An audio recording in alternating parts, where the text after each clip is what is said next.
Shadi, great to see you here today. Glad to be here, Ivan. Pleasure to meet you. Likewise.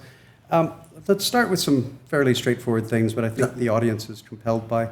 Can you explain in straightforward language what is executive search and advisory? What does that really mean?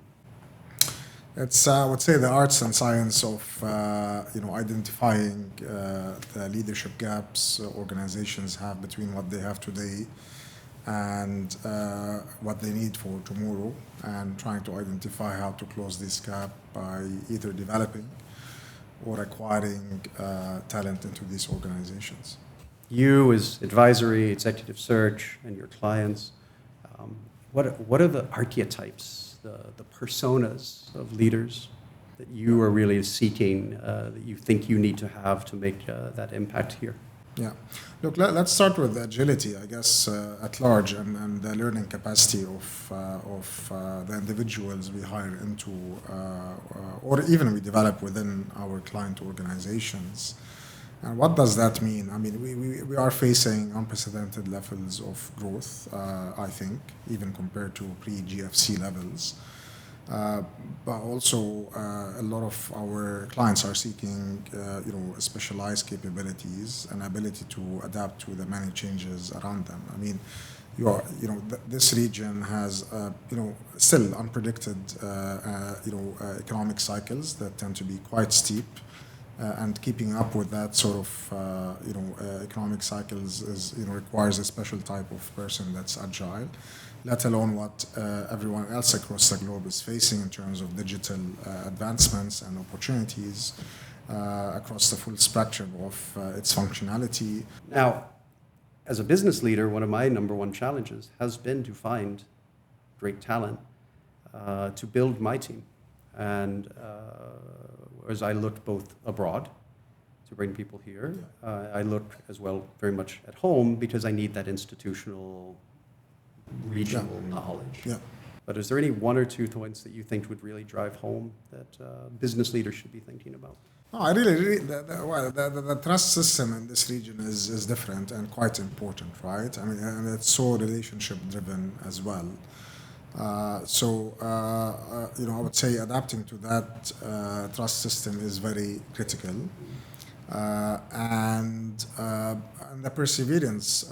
I think that's very specific to. Well, if I'm thinking about it, it's more specific about the Middle East than others because you have great economic opportunities, but it's very much influenced by, I would say, as well the public sector. And decision making there influences the way the economy works, and you as a private sector or even a public sector executive, you have to manage your business on the basis and your cash flows and everything on the basis that these decisions take time. Okay. And we have seen this in not only startups but with a lot of multinational companies, even some of the private sector players here. If you keep up with these sort of with these cycles, economic cycles, decision-making cycles, you're going to succeed. If not, you're probably not, right? So that's somehow very specific about the way a lot of the Middle East markets and countries operate. Compared to maybe other. Now, there are other markets, to be fair, especially in Asia Pacific, that follow a very similar regime in terms of pace and in terms of influence of public sector. And that's what I was saying in terms of when we attract talent into the region, we try to look at markets of similar dynamics, such as this. But there are when you combine what I refer to as government or decision-making, economic cycles with the trust system of the Middle East, a combination of that is quite unique to the region. When you think about candidate experience and what you seek in the candidate, what are they looking for when they're coming here? What organization type? Where do you see that gravitating towards? So, I mean, well, to your own point as well, in terms of economic potential and opportunity, that's a main attraction to a lot of talent when they are considering a move within the region or into the region. And there is plenty of that at the moment across a variety of markets in the Middle East, and that's proving to be the number one attraction. Number two, I would say the novelty of some of the opportunities that are available here, and that's what we're saying, like seriously changing, in a sense where a lot of the markets again across the Middle East are considered to be sort of more in the market making mindsets, creating new territories, a lot of new industries being set up as well or invested in. And that's attracting the attention to a lot of talent. That's the prime reason why a lot of people are seeking opportunities here. Now, and then of course comes the other elements of safety, security, more or less the stability of the many markets across the region. That plays, I would say, the second major element in many people's consideration. And then, I think the third element is financial in nature, which sort of is tied up to the economic opportunity as an attraction. And financially, the region, although I wouldn't say, compared to some of the key, developed markets like the United States or others, we're still not there in terms of financially being able to attract anyone we want. But we're certainly heading to the point where compensation is becoming more and more competitive at the global landscape as well. So that's certainly a third element of it.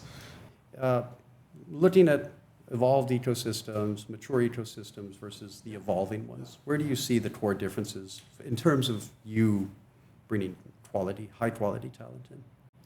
Again, going back to the initial point, I really see there has been a serious evolution over the last 3 to 4 years, where I think in the Middle East we're seeing there's more tendency from clients to seek more specialized talent than we used to. Mm-hmm. So there is less willingness to tolerate or compromise on the quality of experience and backgrounds people have. 10, 15 years ago. So we're heading into the point where, compared to what we see in other, mature markets, we can see it now. Like we're heading to a point where you really have to have spent a lot of time doing what you're doing and experiencing what you've experienced in order for you to be justified as a hire. How do we solve this? There is a war for talent. Right? I'm fighting that war. I'm on the front line of this battlefield, and I'm going to win. Yeah. Hear me, everyone. Hear me. I will win this battle. But how are you fighting this battle for people like me, for government, for financial services companies? How are you winning? Look, obviously we discussed financials, and this is a key aspect of of winning such a huge battle. But there are other softer aspects, and we have had a few studies on this within the firm related to certainly the purpose of the organization. The more clearly it's communicated and rolled out within the organization, the more likely you will be able to have talent stick around at any seniority level.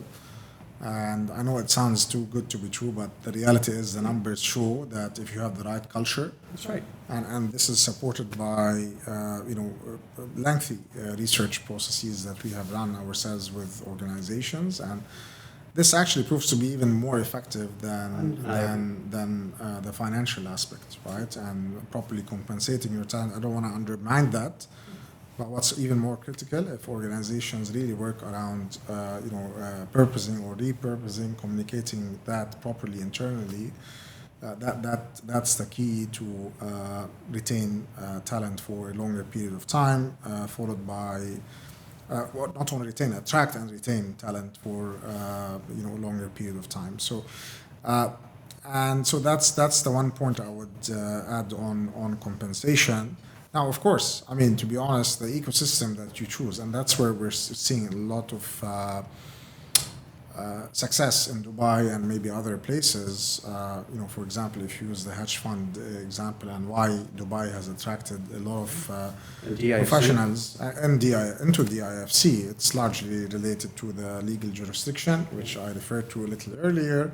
The quality of life definitely plays a big role in that. And of course, compensation and the fact that, in general, the market accepts meaningful or reasonable level of compensation for talent. I also see our geographical position. 7 hours away, I'm in Singapore. 7 hours away, I'm in London. I'm in a little bit longer to the US. Any mainland European city I need to be doing business with. And the connectivity of DXB and the traffic, I've recently looked at this. Emirates alone offers, I believe, 14 flights a day into London. Yeah. So when we think about that migration, that ability to do global business from here, I think that's a differentiator. Yeah, and we're seeing a lot of those entities that may not even do business. I refer to hedge funds, but we have a lot of other examples of businesses across sectors that are based here, or maybe in other cities across the region, and they conduct business outside of the Middle East, covering Europe or Africa or parts of Asia. And it's largely because of that, the ability to access talent and keep them and attract them and then keep them, right? So I appreciate you giving me your toolkit for the war. So I'm going to apply that in my strategy to ensure we keep winning. But one of the things we've done as Leap by the DIFC, the company that we launched recently, is we launched very quietly back in March a talent network. Yeah. We aggregated for all of the DIFC companies, all of their roles into one destination for talent seekers. Now, this is self-service. Yes. This is, I think, very valuable for people to find. What do you think about these sort of propositions? Obviously, it perhaps challenges your business a bit, but I'm not sure it does. Perhaps helps. I don't think it. Yes, it helps. We've had arguments since Monster.com up to LinkedIn, showing up more than a decade ago on how negatively it will impact our business. I think it's actually continued to grow since then. Precisely, and had the inverse effect on our business. And we're the biggest users of these tools, and actually, I don't see what you have mentioned as any challenge to us, because as well, we have evolved as a company. Overall, most of our competition evolved in a sense where, we're not really talent finders. We advise for fit, and we advise for purpose as well. And that honestly, you cannot just find on a platform or a tool, right? So actually, we feel it's complementary to us, and if anything,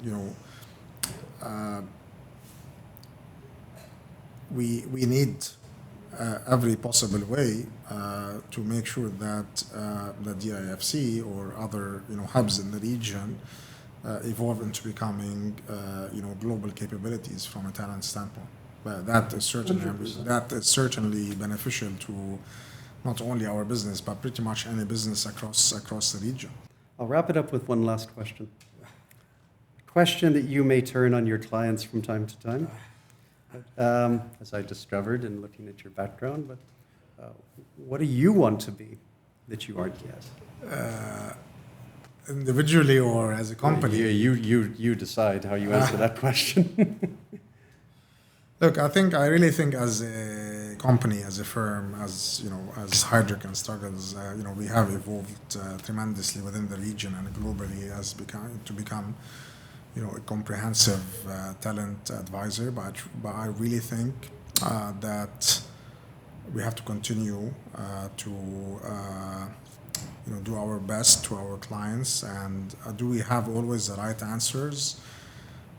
I'd like us to get to the point where we have the right answers, especially on the question of culture and developing, talent. There's no straight answer to it. Really, it's an art more than a science, and I'd love to see more science coming into the process as well, and for us to be much more comprehensive, much more, much deeper in our analysis and capability to deliver the most sustainable outcomes to our clients. Yeah. So. All right. Good answer. Yeah. Your clients answer that similar. Yeah.